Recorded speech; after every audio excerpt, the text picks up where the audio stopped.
जो बवाल की जड़ है वो अग्निपथ स्कीम को लेकर लगातार सेना के बड़े अधिकारी सामने आकर युवाओं से कह रहे हैं कि इसमें मिस इन्फॉर्मेशन नहीं होनी चाहिए, यानी किसी भी तरह से कोई भ्रम नहीं होना चाहिए। क्या कुछ संदेश दिया वाइस ऑफ चीफ स्टाफ ने, जो कि लेफ्टिनेंट जनरल BS राजू साहब हैं, उन्होंने हमारे सहयोगी अंजू निर्वाण से बातचीत करते हुए क्या कुछ अहम संदेश दिया युवाओं को, सुनिए जरा। इस वक्त हमारे साथ जुड़े हैं vice chief of army staff BS Raju sir. आपका रिपब्लिक पर स्वागत है। सर, जिस तरीके से हम देख रहे हैं अग्निपथ योजना सरकार ने लागू की है, इस योजना के बारे में बताएं। एक बड़ी प्रेस कॉन्फ्रेंस हुई जिसमें 3 जो चीफ ऑफ स्टाफ हैं तीनों सर्विसेज के, वो लोग जुड़े। लेकिन क्या युवाओं को ये भर्ती योजना समझ नहीं आ रही? क्योंकि सर हम सड़कों पर देख रहे हैं, बवाल मचा हुआ है, आग मची हुई है, कोहराम मचा हुआ है। मैं ये समझता हूँ कि आज की युवा बहुत समझदार है और मोटे तौर पे उनको सब समझ में आ चुका है। हो सकता है कि कुछ इस स्कीम का पहलू के बारे में उनको जानकारी कम हो। सो मैं चाहता हूं कि आपकी चैनल के माध्यम से उन सबको एक सही इन्फॉर्मेशन पहुंचे, और ख़ास तौर पर जो अभी का संकोच है कि 4 साल के बाद क्या होगा। सो इसके बारे में मैं स्पेसिफिकली बताना चाहता हूं कि 4 साल के बाद एक अग्निवीर बहुत अच्छा ट्रेनिंग का जो सिलसिला में शामिल होके एक जॉब मार्केट के अंदर एंट्री होगा, और 4 साल के अंदर उसको तकरीबन 11.71 लाख तनख्वाह मिलेगा, और तकरीबन उतना ही अमाउंट का सेवानिधि पैकेज भी है। सो इसके बाद ये जो नफरी के अंदर 25% हम रिटेन करेंगे, बाकी 75% जो वापस जाएंगे उनके पास ये तनख्वाह है जिसको वो आगे पढ़ने के लिए इस्तेमाल कर सकते हैं। खुद एक धंधा चालू करना है तो एंटरप्रेन्योर बन सकते हैं।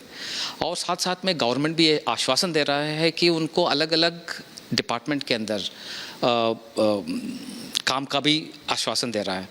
और एजुकेशन मिनिस्ट्री में हाल ही में अनाउंस किया है कि उनको अगर 10वीं क्लास है तो जब 4 साल के बाद निकलेगा उसको 12वीं क्लास की दर्जा दिया जाएगा। साथ साथ में NSQF स्किल लेवल्स भी बढ़ेगा। सो कहने का मतलब है उसको हम बहुत सोच विचार करके ये प्रोग्राम बनाया है कि 4 साल के बाद जो नौजवान जो वापस सोसाइटी के अंदर शामिल होंगे उनके लिए एक अच्छा मौका होगा काम करने का, पढ़ने का, या एक एंटरप्रेन्योर बनने का। जी सर, लेकिन युवाओं के अंदर जिस तरह से हम देख रहे हैं सड़कों पे इतना ज़्यादा कोहराम मचा है, आप लोगों ने उसमें जो एज बैरियर था उसको भी आप लोगों ने बढ़ाया, 23 तक कर दिया, ये सारा अमेंडमेंट भी किया। लेकिन सर युवाओं को ये भी लेकर कन्फ्यूजन हो रहा है कि क्या आगे जैसे 4 साल के बाद अगर कोई कंटिन्यू करना चाहता है इस जॉब को, आर्मी में रहना चाहता है, नेवी में रहना चाहता है या एयरफोर्स में रहना चाहता है, क्या वो कंटिन्यू नहीं कर पाएगा? उसके लिए क्या ऑप्शन है?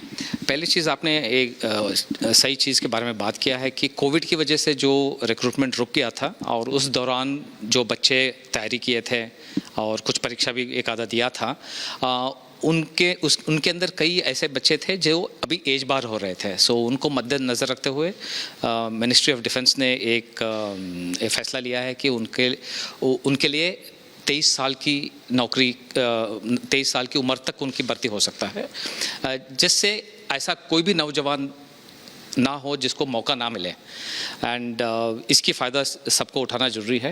एंड जैसे मैंने पिछले सवाल में इसके उत्तर दिया है कि 4 साल के बाद किसी को कोई संकोच नहीं होना चाहिए, कोई मतलब डाउट नहीं होना चाहिए कि आपकी मतलब एम्प्लॉयबिलिटी होगा नहीं होगा, क्या होगा, उसके बारे में सोच विचार मत करिए। फ़िलहाल अपना गांव में जाइए, अपना शहर में जाइए, भर्ती जो अभी हाल ही में चालू होने वाला है उसके लिए तैयारी करिए, and come and join as Agniveer. एंड मैं यकीन के साथ कह सकता हूं कि इसके बाद आप एम्प्लॉयबल होंगे, एंड आपको अपॉर्चुनिटीज़ बहुत मिलेगा, both from the public sector and from the private sector.